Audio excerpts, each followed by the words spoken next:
Good afternoon.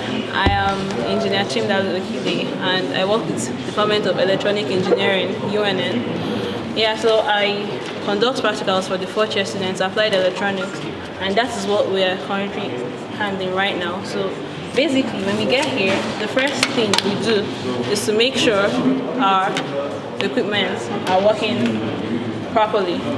We usually use our banana wires to do our connections on our trainers. So this is a banana wire, and then we use this to test for continuity to make sure that everything is working properly so that we don't get wrong readings. So the students know how to do that. So my students is going to show you. So all right, let's go.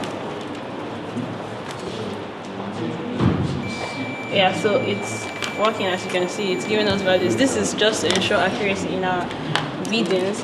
So basically the experiment we have for today is going to be playing around with logic gates. They've done the theory part of this in their classes, so they come down here for the practicals.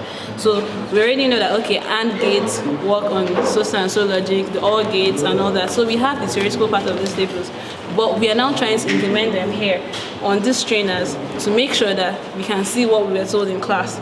So actually it's very interesting because me, when I was a student here, I loved it a lot because I now see I'm like, oh, this is how this thing works, and also the students are always excited about this particular one, and of course about the teachers because I make them like this particular one. So they like it a lot because it's like you're seeing what you're told. It's not just about cramming it. So everything is working the way we were told it works in class.